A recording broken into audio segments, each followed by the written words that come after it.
Normalmente a pessoa tem algum tipo de distúrbio que faz essas coisas? Ou pode ser uma pessoa assim, o mandíbula pode ser um cara que um dia por outro estoura e mata uma pessoa. Eu queria entender isso. Olha, é que assim, ó, se você for analisar, vamos dizer, alguns tipos de distúrbios... Só para eu explicar, o mandíbula foi um cara que ele me chamou pelo Instagram, eu não conhecia, falou que era muito fã do programa e pediu para trabalhar aqui. Eu, sem conhecer o cara, trouxe ele aqui para dentro da minha casa. Ou seja... Corre perigo. Corre perigo. Corre perigo. Só para deixar claro. Ainda mais agora, né? 1 milhão aí. Aí, ó. Tá vendo? Imagina, matei o Vilela. Como é que faz? Mas desculpa, você estava falando. Então, o que acontece? Pessoas com distúrbios dentro da nossa sociedade está cheio. Você assim, vários graus, né? Sim, vários. Então, vamos dizer, chega assim, psicopata, tal. O que existe de psicopatas da nossa sociedade é um número incalculável. As pessoas que desenvolvem a psicopatia para um lado agressivo ao ser humano são poucas. Isso. Ah, tá. Né? Você pode fazer para o quê, por exemplo? Para o poder, para ter dinheiro, para pisar em cima das outras pessoas, vícios, entende? São tipos de psicopatias. Animais. Animais, o cara pode ter prazer em ver rinha de cachorro, rinha de galo, quer dizer, onde os animais se matam. E ele vai extravasar. Sabe? Então, quer dizer, existe diferentes desenvolvimentos da psicopatia. Né? Algumas poucas pessoas desenvolvem um lado de agressão ao ser humano. Porque além de tudo isso aí, quando você é criado dentro de uma família, você é criado com freios.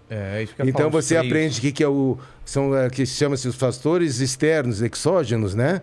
Que vamos dizer, é a educação que você tem, do certo e do errado, é na escola que você tem, é o teu freio religioso, teu freio moral que você adquire, tá? Não quer dizer que por algum gatilho você não rompa todos esses freios.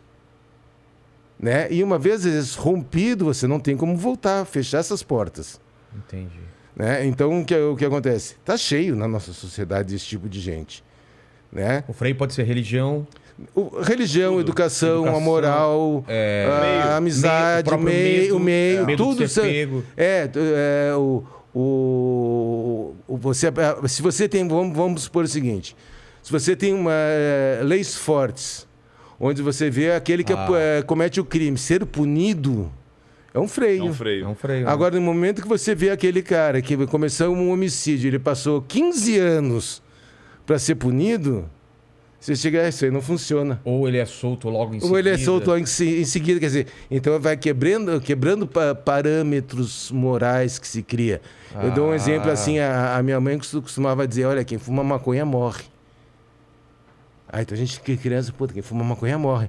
De repente você conhece um cara que fuma maconha há 10 anos e não morreu. Então tudo aquilo que a minha mãe vinha falando que quem fuma maconha morre, é quebrado. Era um freio que ela queria botar, mas um freio... Não correspondia mais à realidade. Exatamente, mas era dentro da realidade dela. Hoje, o que você tem que ensinar para o seu filho? Olha, droga é bom. Se não fosse bom, ninguém usava. Só que... A consequência, ela te cobra de uma outra forma, ela vai te dar uma dependência, você vai precisar... Você vai deixar de fazer tudo aquilo que você precisa fazer para ficar em função de uma droga. Então a tua vida vai parar, você não vai progredir. Então a história é diferente, a história é real, né, da vida, não aquilo que você simplesmente falava, morre. E de repente é uma mentira que você sabe que não acontece. Entendi. Você vê que, por exemplo, o que o Salada falou é muito importante. As pessoas, para diagnosticar um quadro, né, você pega um psiquiatra para diagnosticar um quadro, você precisa ter 3, 4, 5 elementos para falar, opa, aqui tem um psicopata. Então a primeira coisa é que a palavra psicopata, ela meio que ficou assim, vulgarizada. Banalizou. Então, por exemplo, de repente me dá um estresse aqui, eu cato essa garrafa, dou na tua cabeça. Nossa, o Ricardo é um psicopata. Não, eu sou um cara mau, ou sou um cara que desequilibrado. Ou, mas eu catei um machado e dei na cabeça ali do cachorro. Cara, você Isso não te transforma num psicopata. Exato. As pessoas transformaram a palavra psicopata numa pessoa má. Psicopata é um traço de personalidade. né? Então, quando você tem lá o antissocial, ou seja, que é o psicopata, né? Que é o transtorno de personalidade antissocial, esse é o nome.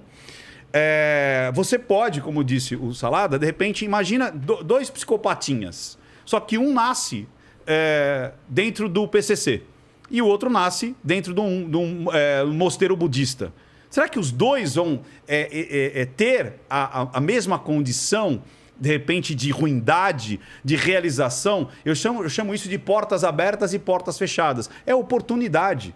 Então, às vezes, esse cara vai falar, opa, peraí, eu posso ser cruel e quem está em volta de mim aplaude.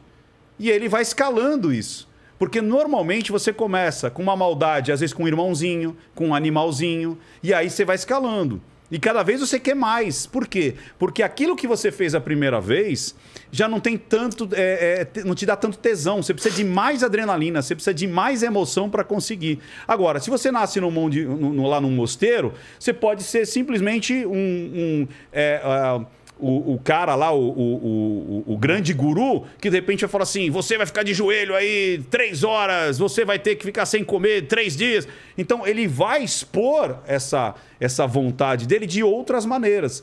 Assim como numa empresa, às vezes o cara é um carrasco na empresa. Então você tem psicopatas no mundo político, você tem psicopatas em empresas, você tem psicopatas... Um que eu sempre falo do Steve Jobs, esse cara era um carrasco.